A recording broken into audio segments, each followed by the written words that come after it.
At 80 St. Mark's Place, you'll find St. Mark's Theater, which, yes, is really a theater. See?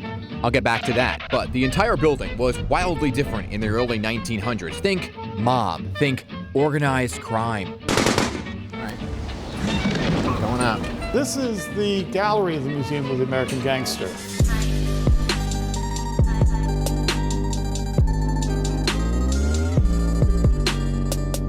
Lorcan Otway runs the museum, full of interesting items. He grew up in the building after his father bought it in 1964, and as an adult realized he was sitting on a whole lot of history and is, This is the safe where we found the $2 million.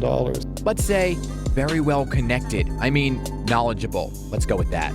You knew all the organized criminals. Oh, yes, yeah. Okay, so this is the guy you want to know if you're ever in trouble. The museum traces the rise of big names like Al Capone, Meyer Lansky, Lucky Luciano, and a relatively unknown name, Frank Hoffman, who owned and ran this actual speakeasy club in the 20s under the building, which you needed to enter through a secret door behind the main stage in the theater.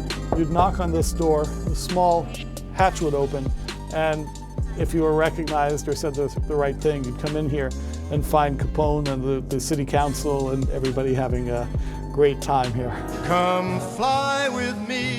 It's rumored even Frank Sinatra served as a singing bartender back in the day. The gang that ran the club here was grossing $1 million a week and making $1 million profit. That money had to go somewhere. So, All right, here we go.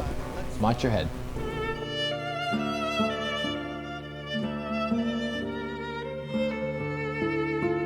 This is the kind of brain center here. This is Hoffman's office. They had a huge steel door, and the frame for the door went into the concrete, and then there's 8 places where steel bars lock the door.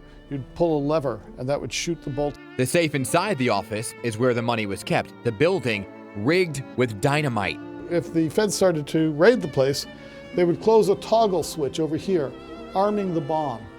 And then they'd open up the floor, move all the money into the tunnels, and that way if anyone tried to follow them, the building would come down on them. Okay, and unrelated to all that history, cue this clip. Back then, there was nobody in this country who didn't know who Jimmy Hoffa was. I just had to ask.